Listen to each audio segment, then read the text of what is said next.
Okay, thank you very much. Good evening. I just would like to start off by thanking all the student organizations that have invited us to this great event. And I would like just to say that I beg to differ with him about London having the biggest Israel Apartheid event, because we have it in Gaza. And we do think that we have the biggest events in Gaza. But thank you so much for hosting me. This is my second time in London. I was here 2 years ago. I was also invited by comrades from IJAN, the International Jewish Anti-Zionist Network. And it's also an honor for me to be joining these great 3 Palestinian ladies. I am honored, and it is a turning point in my life to be seeing all of them here. Unfortunately, I mean, one thing that I would like to start off with is that I wouldn't be able to see these beautiful ladies in Gaza because of apartheid Israel. Israel would not allow any Palestinian from outside Gaza to visit the Gaza Strip. My sister lives in Bethlehem, which is a 1-hour drive from Gaza. I haven't seen her since 2000. She has not been allowed to visit the Gaza Strip. I have not been allowed to visit Bethlehem. My parents' funeral took place in 2005, and she was not allowed to come and attend the funeral. That gives you an idea about the brutal system that we have to deal with in Palestine. I want to start also off with giving you an idea about the situation in Gaza, the deadly siege that has been imposed on Gaza since January 2006, and I want to allude a little bit to the BDS campaign, and then, although I have been warned not to talk about politics, but I want to talk about what I think is the most just political solution to the conflict in the Middle East. Conflict, I don't think it's a conflict, but I will allude to that at a later stage. But I want to take you back to January 2006, when we were asked, when I say we, I mean the Palestinians of the Gaza Strip and the West Bank. That is 1/3 of the Palestinian people, because the Palestinian people have three components: those who live in the Gaza Strip and the West Bank, and those who live in Israel, Palestine, 1948, and 7 million Palestinian refugees who live in the diaspora. The Palestinians of the Gaza Strip and the West Bank were asked to go to the polling station and vote for their representatives in the legislative council. We naively, Palestinians of the Gaza Strip and the West Bank, believed in the Bush doctrine in the Middle East of bringing democracy to the Middle East. So we went to the polling station. I didn't go. And I don't think that I will ever go to the polling station while Israel is still occupying the Gaza Strip and the West Bank, while Israel is still imposing apartheid laws against the indigenous population of Palestine, and before Israel implements United Nations Resolution 194, which clearly calls for the return of all Palestinian refugees. But about 60% of the residents of the Gaza Strip and the West Bank went to the polling station and voted against the will of the occupier. They voted against what the Americans wanted, and they voted against the two-state solution. They voted against the corruption of the Palestinian Authority. And they voted for the only available option then, which was Hamas. And because we voted against the peace industry, or rather those who went to the polling station voted against the peace industry, Israel, the United States of America, in cahoot with the European Union and Arab reactionary regime, including the dictator of Egypt, then Hosni Mubarak, decided to impose a deadly siege on the Gaza Strip, which is a form of collective punishment. And they started imposing the siege as soon as the elections took place and the results came out. We had no milk. We still have no milk for our children. No medicine. More than 178 kinds of essential medicines are not available in the Gaza Strip, including, cancer medicine, medicine for heart patients, kidney dialysis, etc. And I can go on and on and on. And we had no petrol, no electricity. Still we are suffering. And as if that was not enough, 2006, 2007, still the siege continued. The international community did absolutely nothing. And in fact, there has been an international conspiracy of silence. Palestinians of Gaza die while the world is watching. But we never surrendered. We never surrendered. And that's why February, March 2008, the Israeli occupation forces decided to invade the northern part of the Gaza Strip, stayed there. Those who know Gaza, I'm talking about Jabalia refugee camp and Beit Hanun, stayed in the northern part of Gaza for 5 days. They wanted to test the water of the water of the international community. 5 days during which they killed 165 people, civilians, including 64 children. And the question was, on the streets of Gaza, well, what is the reaction of the international community? And when I say the international community, I'm referring to official bodies. I'm referring to governments, United Nations, Security Council, European Union, etc. And the reaction of the international community was absolutely nothing. Silence, i.e. complicity. Silence means complicity. And therefore, the Israelis understood very well that they could come back on the 27th of December 2008 and carry out a massacre.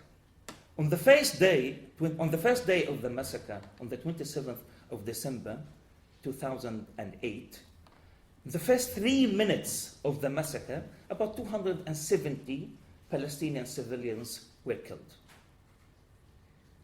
The job was not done, and it was not enough. And that is why the Israelis continued for 22 days. The figure, and I hate to talk about figures and numbers, but I can't now mention every single name.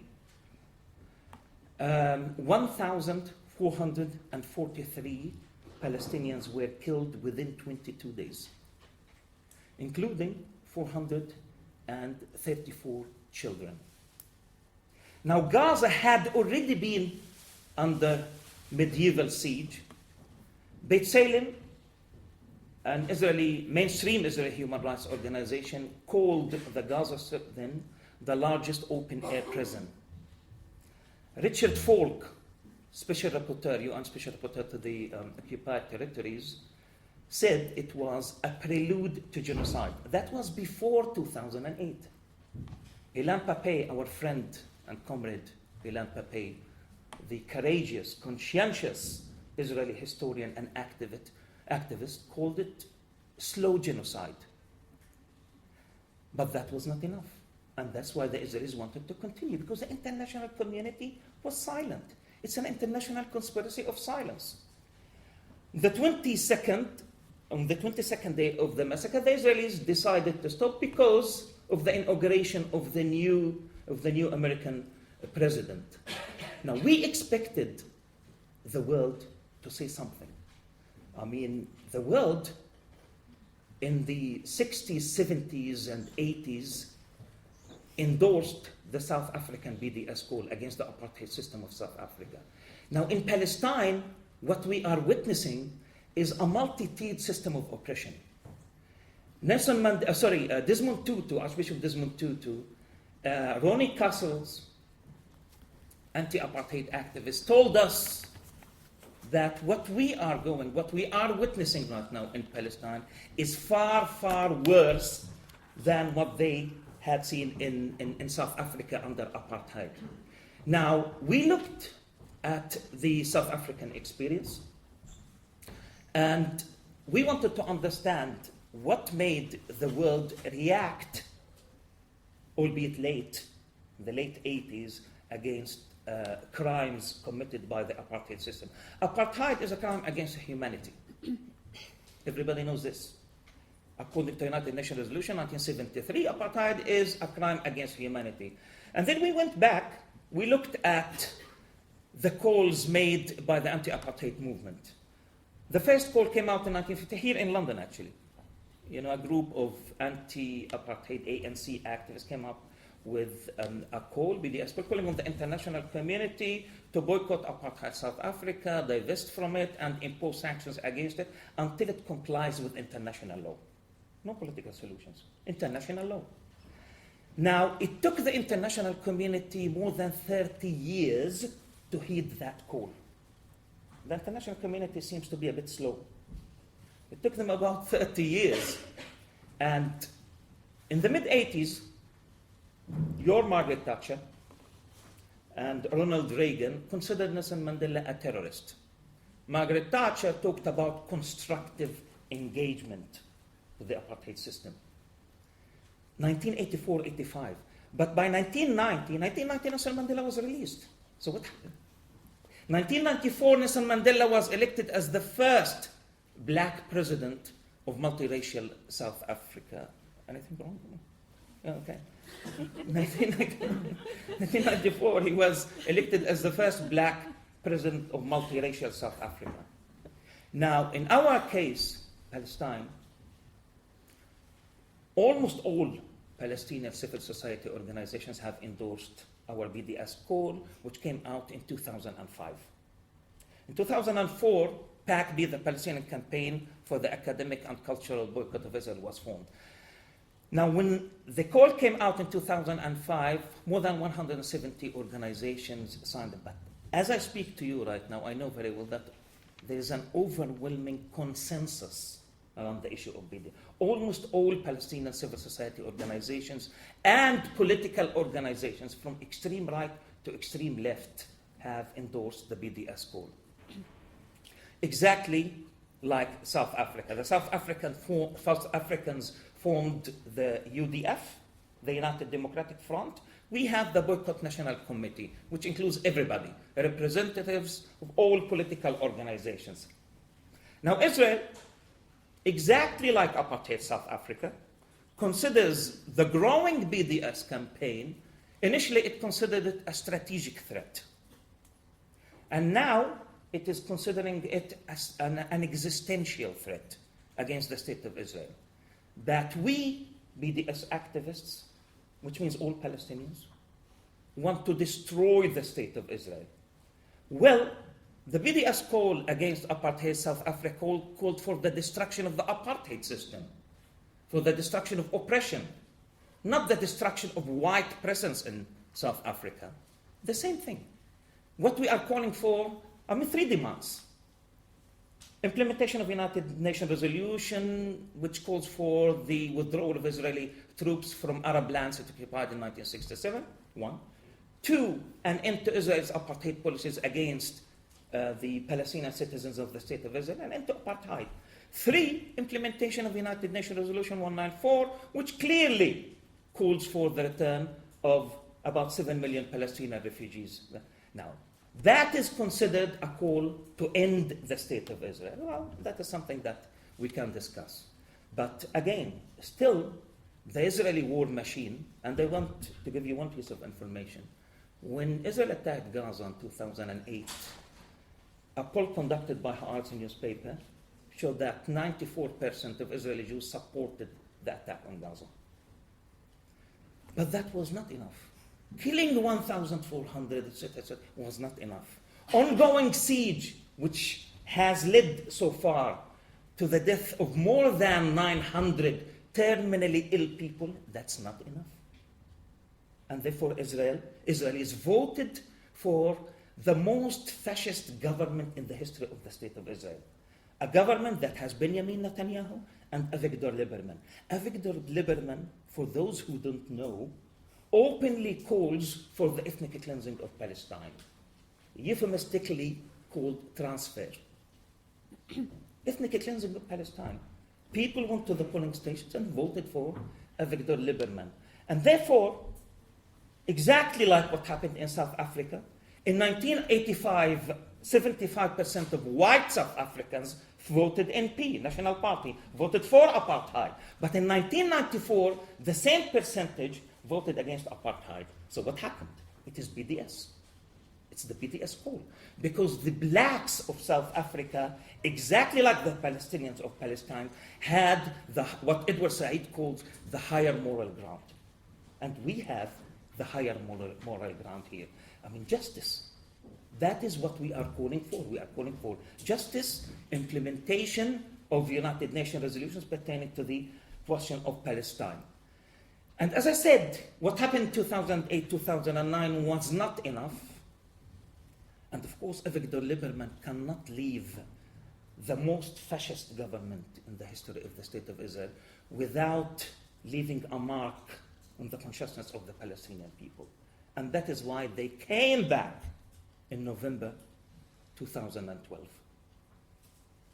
1 week during which they killed more than 190 civilians, including 65 children. Of course, injuring more than 500 people. We have not surrendered. We have not given up. For us, existence on the land of Palestine, and when I say Palestine, I'm referring to 1948 and I'm referring to 1967. Existence for us is resistance. They want to drive us away of the Gaza Strip, push us into the Sinai Desert. We are not doing that. We are not repeating the Nakba again. We will not leave the Gaza Strip. We will not leave the West Bank. In fact, I think what we are going through right now is a turning point. It's a turning point because we have learned. We have learned from our own history, and we have learned from the history of the struggle in South Africa, in Algeria, and other colonial states and countries. And what we are saying right now is that Israel has shot the two-state solution in the head.